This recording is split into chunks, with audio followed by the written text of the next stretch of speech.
I'd like to establish that identity is closely related to defining the self.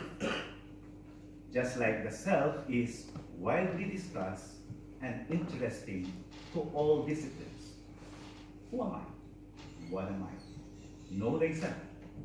These are the things that made me reflect. Just like why do we have to know ourselves? And we know it because the unexamined life is not worth living. Society moves closer to fully capture its true essence and fully realize the implications through discourses and exchanges. Alterity, others, is almost synonymous to the others. Humans are social beings defining the self that requires being with others. And one's view towards others is colored by one's philosophy, culturally defined or dependent on personal context. Thus, our common desire is to have more universally acceptable and unifying definitions of alterity.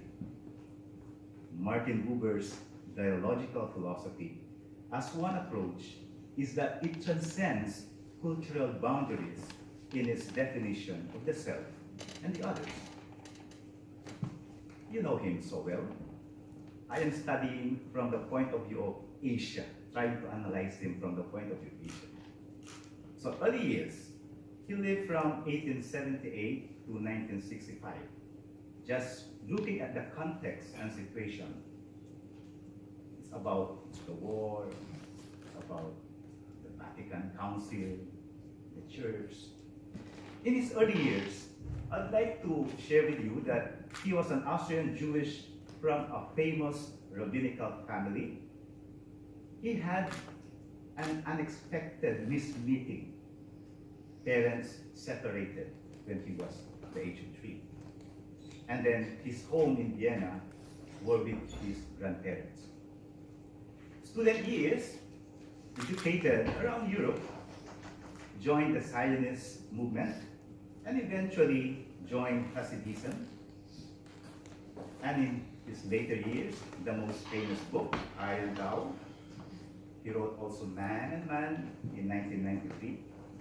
There was diaspora, world wars, and he lectured around the world. Over and above, to me, Martin Buber is the father of the philosophy of dialogue. His approach. Martin Buber's quest is an authentic way of living in the world. He asks these 3 basic questions. How will I relate myself with other human beings? What's my relation to the world of things? And what is my relationship to God? Famous for the I thou, the I it, and I eternal thou. He started with the human person. This approach studies the wholeness of the human person. We do not study the person part by part, but we have to see him as a whole being. So it paves the way to an inner reflection of the process of relationship. Thus, his method demands involvement and participation. I love this. The human person as crystallized potentiality of existence. You know what is a crystal? It becomes crystallized only when it is being formed or developed. So look at that caricature that I did. That person has to be confirmed. The human person's potentialities have to be developed. The human person needs to be confirmed by others. Eventually, I will call that others alterity. But beware, confirmation is beset by the duality of being and seeming. So basic, 2 approaches towards the other. I, thou, spoken with the whole being, an exclusive and inclusive relationship. It entails reciprocity and mutuality characterized by directness, presentness, intensity, and ineffability. It is so unique in its openness and responsibility. It is a world of encounter and meeting. I, is never spoken with the whole being, an objective relationship, one way, no mutual reciprocity. The person uses, assesses, experiences, analyzes, and objectifies the other. Uniqueness of I, it can be one of observation, reflection, and use. A world of irrelation and mismeeting.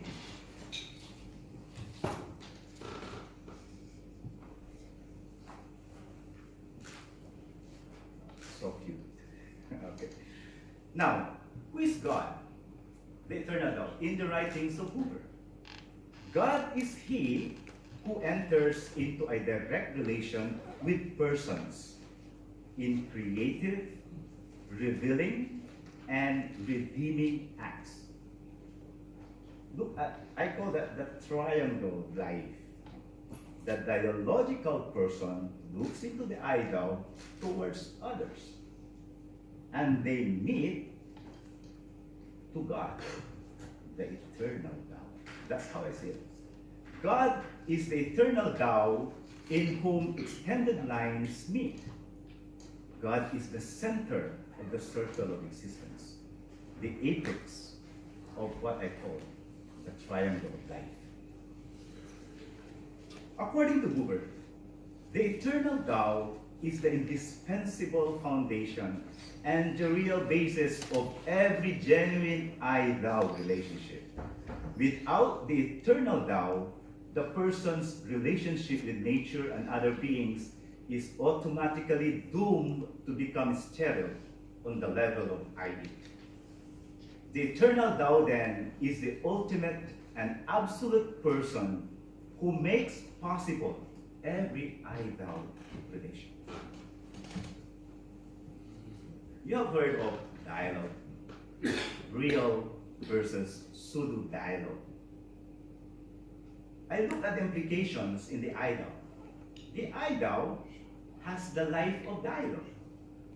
There is meeting of real beings in reciprocity. Person becomes and transcends himself. In the I-It, the implications, there is what we call sham dialogue or monologue. You think you are talking, but you simply talk to yourself. Or something like technical dialogue, seeming dialogue, or dialogue in appearance only. The life of dialogue is the life of the dialogical person.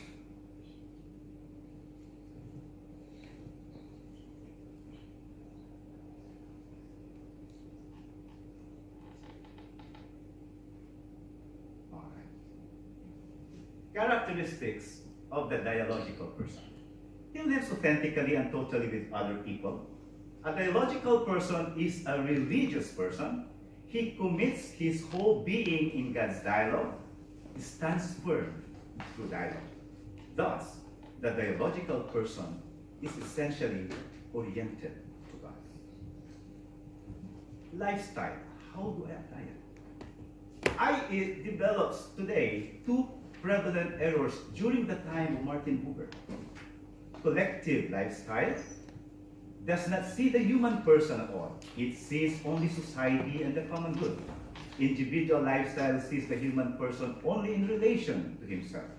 Neither advances to the wholeness of the human person. For Buber, I-Thou is compatible lifestyle with what we call the community. The community is where a real person can totally give oneself to other people. Some parallel Filipino values and expressions. My colleague here, Joe, talked atin or atin. Pakikipagkapwa-tao is socializing. I know I can feel you have these words in Romania or in your country too. No? But this is how I feel as a Filipino. I could feel it. That the relationship that Martin Buber is telling us today. Authenticong pamumuhay, sa Filipino term, authenticity or authentic life. And then, something that I can bring onto you, the kagandahan loob, the inner, and we call it the beauty inside or inherently good. So, I, thou, nothing or atin. Others and thou, others as in sila, in Tagalog, sila, they. They, I, it, you know it. Gamit. Gamit, when you say gamit, user. Use or object. Nagpapagamit means someone who allowed others to use her or him. Thus, openness to others, the third Filipino word, pagbubukas ng kalooban, loob is inner, means hiding nothing. Pagbubukas pala, or alay kapwa, is an authentic sharing with others. I'd like to apply this to marriage also. We've been married for 14 years. I've been sharing with her about this. I love Buber because marriage is founded on total commitment or openness or reciprocity. Only a real person's self is able to have a complete relation of one's life to others, their identity and alterity. Individuals grow and are revealed fuller in time, though risks are included. Marriage and dialogue. It needs constant affirmation to build mutual trust. Dialogue is the key to resolve conflicts. The family has to allow God to mediate and put family members together in a manner that allows individuals to find meaning in life. And as a community of crystallized potentialities, we are like gems being polished for a beautiful setting only the jeweler can see in its totality.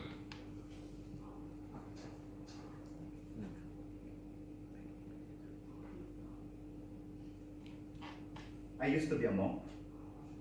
I've been in the monastery for 12 years. And after 10 years, I saw the light, just like what we've been talking with Mustafa. I saw the light, I got married, because I feel marriage is so basic. It's a family, one community. I applied over fun and adventures, collecting memories, a tour around the world. Okay. Relevance. How relevant is Buber today? Very relevant. Bible interpretation, psychotherapy, spiritual, political philosophy, business, religion, over and above the family. Role of a teacher, education, government, personal relationships, methods of education. These things I do apply as a person. In conclusion, there is no identity devoid or apart from Alterity. I see identity and otherness are in its best when they are in dialogue. They can coexist. The heart of Buber's teaching is that dialogical life is meeting. Human existence is a series of encounters between real persons, and the human person has to live authentically with others. Sham, technical, any pretended dialogue will lead to inauthentic living. Each encounter other helps reveals one's identity because the living center of every Tao is seen to be the eternal Tao. It is not good to be individualistic or collectivist. Each identity and alterity has its own growth and development that can only be mutually fulfilled in community living. Challenge. Buber's identity and alterity challenge. I quote Buber. It takes a lifetime to learn how to be able to hold your own ground, to go out to others, to be open to them without losing your ground, and to hold your ground without shutting others out.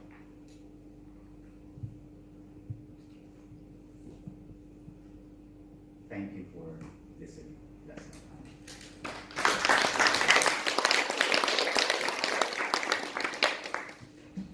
Thank you very much, Professor Macaranas, for that very nice presentation. Okay, with all the personal examples. Okay, so I think we have plenty of time for just like the first presenter. So we open up the floor. Okay, let's do it this way. I saw Trampoline first, and then Professor Mendo, and then Professor Francis. Okay, in that order.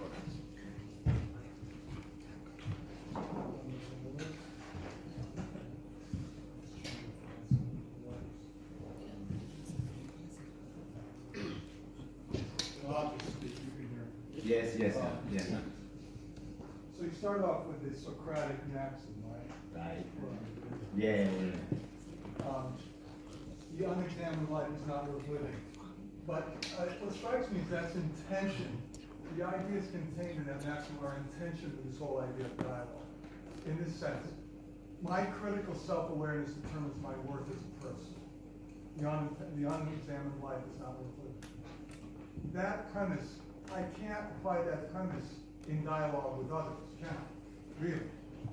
Can I have some kind of critical standard by which I determine what's worthwhile in the kind of dialogue you're talking about?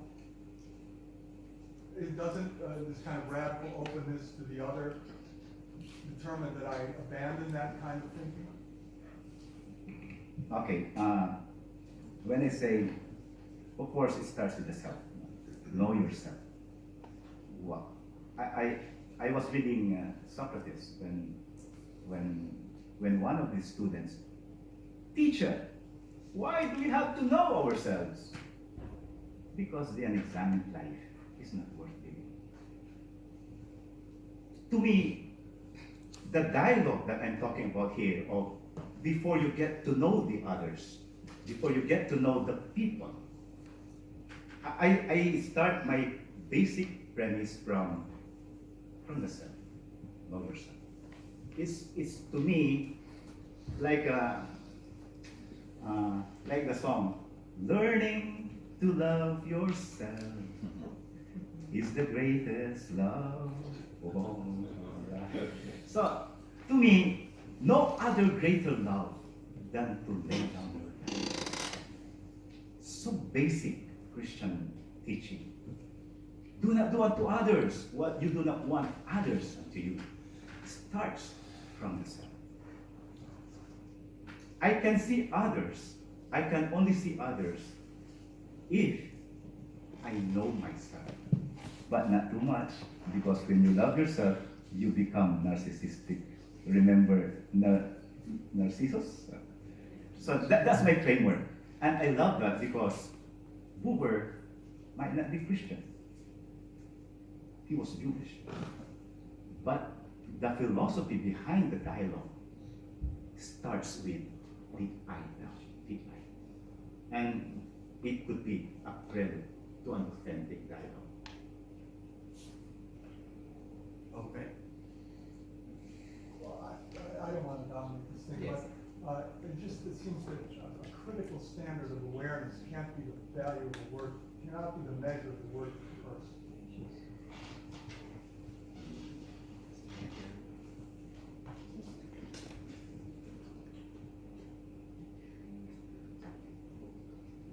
We are in a sort of a stalemate here. Because the way I sit, somebody's here and then somebody's here. It's kind of difficult to, Anyway, we'll proceed to the next question. Professor?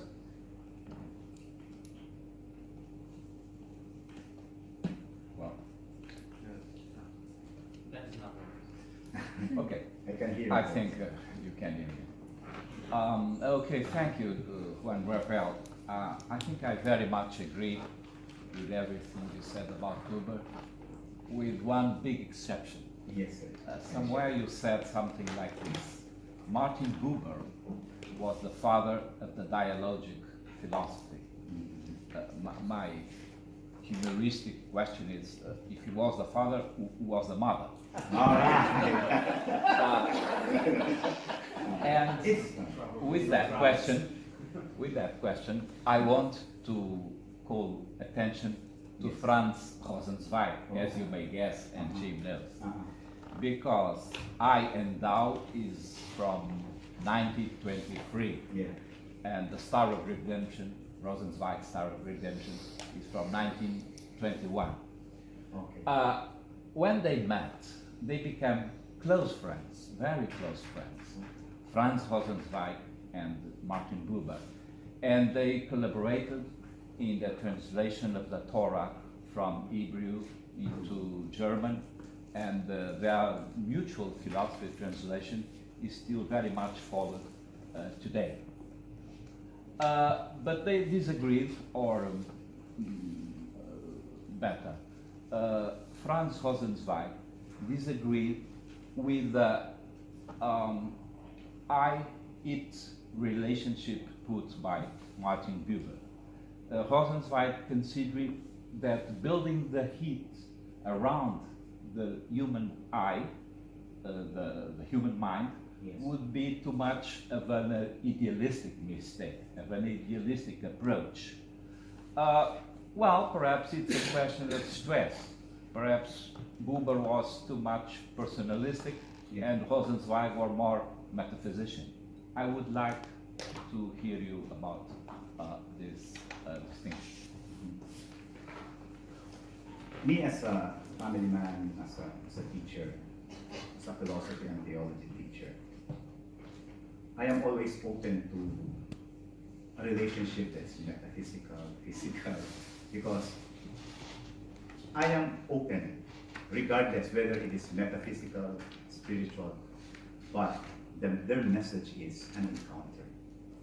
To have an encounter, regardless whether it is physical, psychological, metaphysical, as long as there is meeting, an encounter, an authentic meeting with one mind, to me that's dialogical. I share this with my students. Some cannot relate, but I try to go down to their level. When I talk to philosophers, of course, we can talk about metaethics, metaphysical thing. But the level of relationship, I'm just open whether it is even spiritual, physical, moral, ethical, it doesn't matter as long as there is an encounter, an authentic encounter. That's how I see it, sir. It's an ongoing topic. Yes, it is. It is. Okay, Francis. Yes, thank you very much for simplifying Buber. I liked it very much. I have two questions. Sure. The first one is, what is the eternal Tao for somebody who has no God, whose religion does not have a God? Okay. My second question perhaps has nothing much to do with your presentation, but you mentioned that marriage for you is very, very basic. Could you explain a bit more about that? I'm thinking about the crisis of the priesthood in the developed world. And you said that marriage is very basic, you know. In what way is it basic? Are you saying that without marriage you are missing something? Yes. Okay, let's start with the second one. Yeah. Right, doctor? Yes. You know, we are 6 in the family, 4 boys and 2 girls. All 4 boys entered in the seminary, including me. I've been there for 12 years. My two brothers are priests. They have served God for Catholic priests for 15 years. The other one is 18 years old, 18 years of service. When we discuss about this thing, it never occurred to me that marriage is so humanizing or so enticing. I asked them, why live priesthood? They say they need family life, family. And you know, with the same year or a year after, we all got married. We all got married. Okay, well, probably marriage, since we have seen the other world, we have seen the other sacraments, family is very humanizing. Right now I have 3 kids, 12, 11, and 9 years old. And with me is my wife is joining me. I think between me, marriage is very important because I need no money. So I need someone, I need to express my feelings, I need to share my talents, my gifts with my family. It's so basic, something like that, professional. Regarding the first question, sir, I said from the very beginning, in the classroom, for 24 years, I've been teaching in a Catholic school. I have students who are atheists, mostly Buddhists, since some are Chinese. Some are non-Christians, they don't believe in God. Some are agnostics. But, you know, we are in a Catholic school. How do I approach it? I'm being ecumenical. At the same time, I'm also in dialogue with them. I am inclusive. I learned it from Buber. That's how I do it. Probably during that time, 4 decades ago, Joby was my batchmate. No, Joby. I was ahead by 1 year. Probably during that time, around 80s, that's the best dialogue or thing very popular in the seminary at that time. That's why I studied hard. I studied him as my field of specialization. That's all that I can share. Okay, thank you very much. Yes, Professor Juan? Just 1 minute for you and 1 minute for him. One is how he combine being a Zionist and also, you know, promoting this I and thou relationship, because it could also wipe out other people from a land that as if it is a empty space, which the United Nations declared as a kind of racism. So the second question is, it's related to the Francis's question, is if the I-thou relationship is dependent upon the God,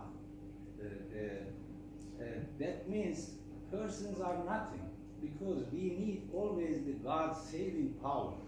That is the basic difference between the Muslim believing we save ourselves and get close to God, but is that because of the fall?